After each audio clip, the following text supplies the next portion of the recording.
Magandang araw po sa inyong lahat mga karibin natin at welcome back dito po sa ating munting channel Pinas News Review kung saan re-review po natin ang mga mahalagang balita dito sa Pilipinas.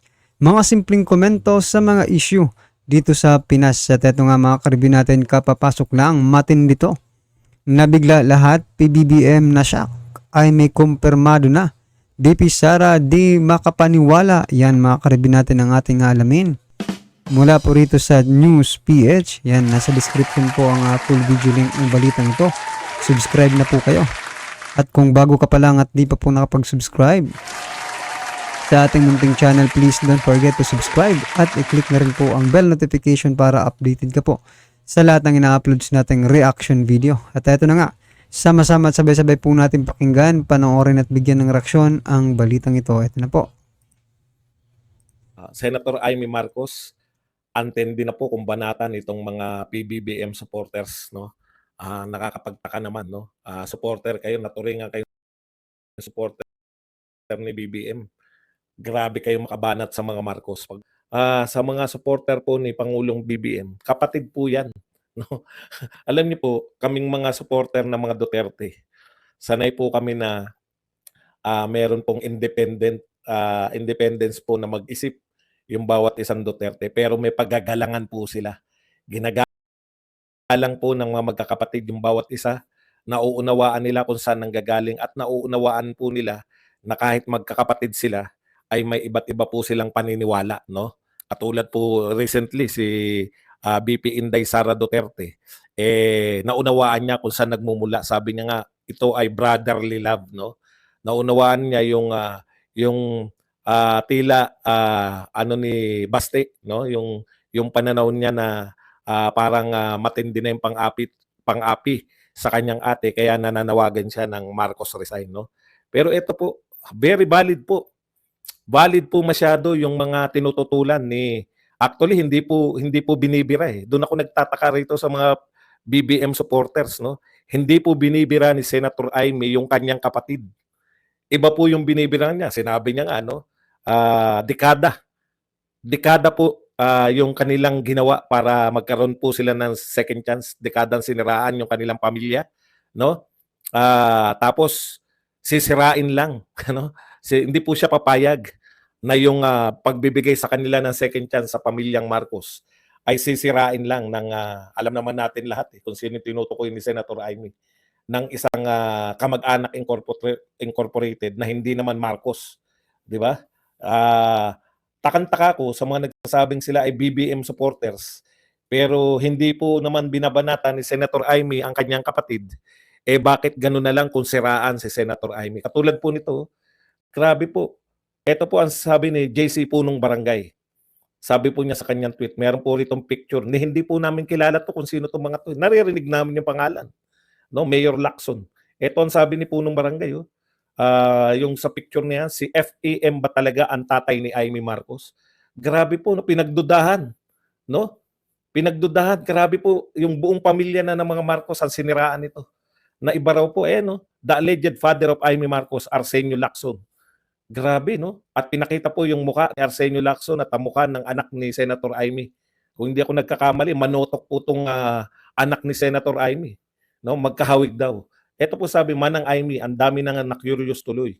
Talagang napapaisip din ako. Matagal na itong pinag-uusapan din. Since ikaw din ang kakaiba, ang ugali, wangis sa magkakapatid na Marcoses. Alam niyo, sa totoo lang po, no? Grabe, no? Grabe po nila siraan si Senator Amy. Pati yung pinagdududahan na po yung ama, no? Na mukhang hindi raw po si Pangulong Ferdinand Marcos Sr. ang ama nito ni Senator Amy. Ganun na po kababa ang inyong pag-atake sa kapatid ng Pangulo ng Pilipinas. Very personal, masiraan lang. Ano po ang mali sa sinasabi ni Senator Amy?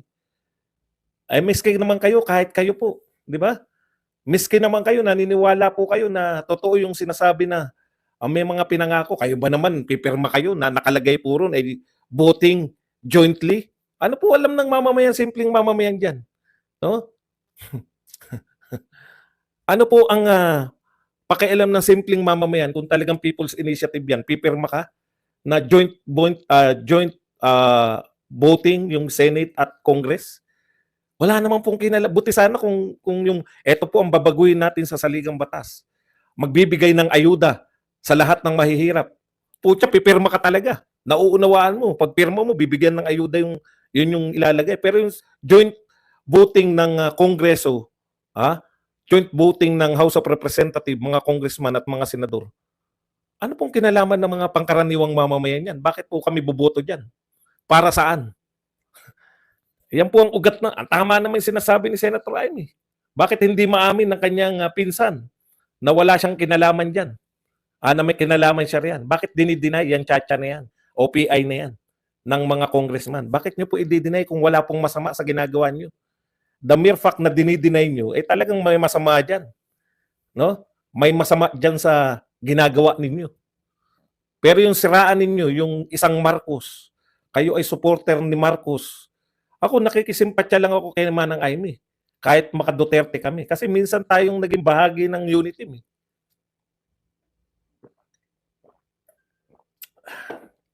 Nauunawaan natin kung saan nagmumula si Senator Aimee.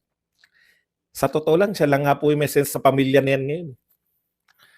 Dahil siya lang po yung nakaunawa na pinalayas na sila minsan sa Malacanang ng taong bayan, siniraan po sila ng dekada. Dekada po silang siniraan eh. Di ba? Tapos nabigyan po sila ng another chance.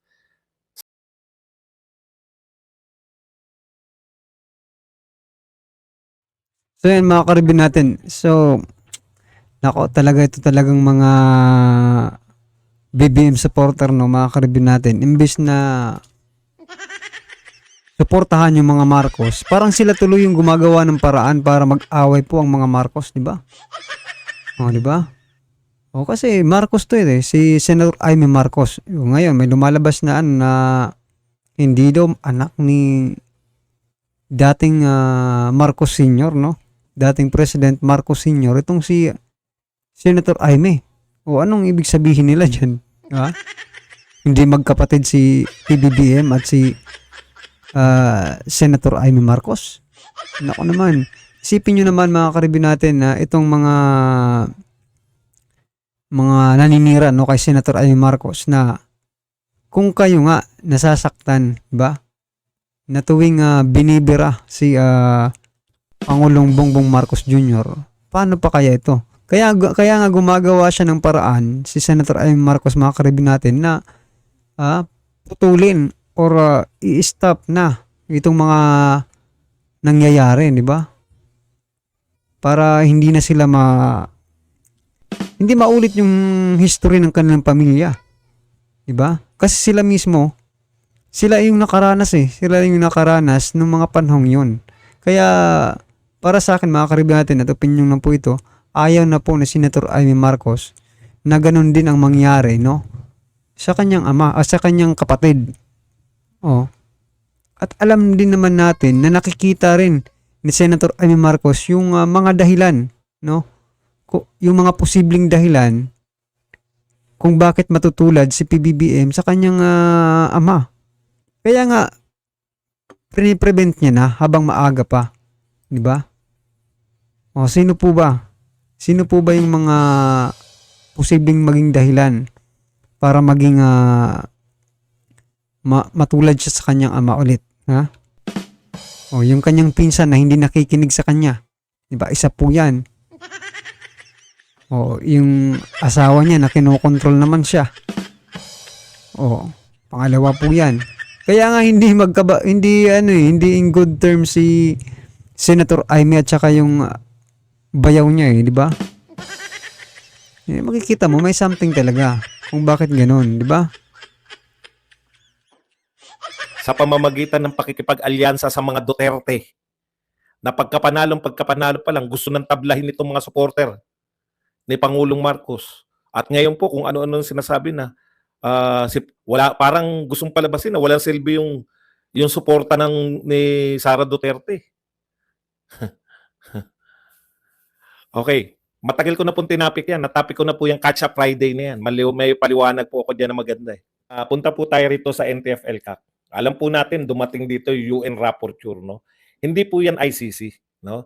Ito po, ang UN Rapporteur po, ang kahulugan po ng UN Rapporteur, meron pong kahulugan yan. Sila po mga ano po yan, no, mga specialized po, lalo na po yan, United Nations Rapporteur on Human Rights. Ibig sabihin, ang focus niya human rights. Ngayon, nakipag-usap po siya sa mga tinatawag nating mga, ewan ko kung saan nakikipag-usap yan. Bakit hindi sa gobyerno makipag-usap? Bakit sa mga kalaban ng gobyerno nakikipag-usap? At na-realize po niya, ito yung sinabi niya, no? Outdated na raw po. Outdated na raw yung NTF-ELCA, kaya dapat na raw buwagin ni Pangulong Marcos. Alam mo, Madam Rapporteur, kasi ang pinarating sa kanya, yung NTF-ELCA ay ginagamit pang red tagging. No? Ginagamit daw pang red tagging. Alam nyo, kayo, human rights pala gusto nyo. Tama, no? Punta kayo sa Ukraine, punta Itong yung rapporteur na ito, UN rapporteur mga karibin natin, alam niya ba kung ano ang ibig sabihin ng red tagging? In-explain ba ito sa kanya? Sinong mga tao ang involved dyan? Or sino po, anong klaseng tao yung red tag, di ba? Kasi kung alam niya mga karibin natin, posibleng sumang-ayon po siya na pag sige, gawin niyo yung NTF-ELCAC, maganda po yan. Kasi yung nire-red tag lang naman mga karibin natin, yung mga terrorista, yan, mga, di ba? Alam na natin yan, makakaliwang, di ba? Oh. Ibig sabihin ba itong UN kumakampi na sa ano? Sa nako. Mga terrorist na mga karibin natin. Ano sa palagay niyo po? Kasi parang ganun po yung lumalabas eh. po kayo dito sa Senator Amy Marcos, antindi na po kung banatan itong mga PBBM support rights. Ngayon, nakipag-usap po siya sa mga tinatawag nating mga, ewan ko kung saan nakikipag-usap yan. Bakit hindi sa gobyerno makipag-usap? Bakit sa mga kalaban ng gobyerno nakikipag-usap? At na-realize po niya, ito yung sinabi niya, no? Outdated na raw po. Outdated na raw yung NTF-ELCA, kaya dapat na raw buwagin ni Pangulong Marcos. Alam mo, Madam Rapporteur, kasi ang pinarating sa kanya, yung NTF-ELCA ay ginagamit pang red tagging. No? Ginagamit daw pang red tagging. Alam nyo, kayo, human rights pala gusto nyo. Tama, no? Punta kayo sa Ukraine, punta po kayo dito sa Israel, dyan po nagaganap yung human rights. NTF-ELCA from the word, from the meaning itself, no? United Nations Task Force to End Local Communist Armed Conflict. No? Gusto po wakasan na ng gobyerno. Gusto pong wakasan na ng gobyerno yung kaguluhan dito. Kami na lang po yata sa buong mundo, no? Ilan na lang pong bansa sa buong mundo ang may insurgency problem pa. No? UN Rapporteur. Ang tanong ko po sa inyo, UN Rapporteur, yung UN po ba tinulungan kami para mawala po ang problema namin dito po sa mga insurgent namin, mapa NPA, mapa iba pang insurgent diyan sa mga separatist movement diyan sa Mindanao? No? Nakipag-usap lang po kayo sa mga human rights eh. Parang makasalanan na yung NTF-ELCA sa inyo pong para po sa kaalaman ninyo, kayong mga taga-UN Rapporteur. Kung hindi nyo pa po alam, 1968 pa po natatag yung CPP na yan, no? Matanda sa akin ng 1 taon yan. So 55 years na po. No? 55 years na po kaming may suliranin. Dito po sa tinatawag nating insurgency. Ngayon, nakikipag-usap naman kada po may bagong rehimen, kada po may bagong pangulo. Nakikipag-pistok po kami. Diyan po sa same people. No? Wala pong pinaligtas po yan mula po kay Cory Aquino. Yan mga karibin natin mukhang hindi po naiintindihan itong UN Rapporteur yung kalagayan natin dito sa Pilipinas, no mga karibin natin. Ano ba, sa palagay niyo po ba, isa rin ito sa drama? Matatawag ba nating drama ito? Kasi di ba may umugong dati na balita na magkakaroon ng peace talk ang gobyerno at saka dito sa mga makakaliwa. So yan, at isa nga sa mga kondisyon ng makakaliwa tanggalin po itong NTF-ELCAC kasi tinik nga sa kanilang lalamunan itong di ba? Ngayon, humingi na po sila ng tulong. Ha? Saka isa rin nilang sa UN. Human rights po ng UN. Nako. Dito nga lang sa amin mga ka-review natin 'di ba? Pag mga tauhan po ng gobyerno ang nadidedo mga ka-review, wala namang human rights na nangyayari. 'Di ba? Pero pag sa hanay po nila, 'di ba? Aba, ang bibilis nitong mga hinayutak na human rights. Nasaan ang hustisya? Yan nga po 'di ba? Well, anyway mga ka-review natin, ano man po ang inyong reaksyon sa naging balitang ito? I-comment lang po sa baba para at least alam po ng ating mga kababayan ang inyong pong nararamdaman patungkol po dito. Alright? Kung bago ka pa lang at di pa po nakapag-subscribe sa ating munting channel, please don't forget to subscribe. At i-click na rin po ang bell notification para updated ka po sa lahat ng ina-uploads nating reaction video. Yan mga ka-review natin, maraming salamat po.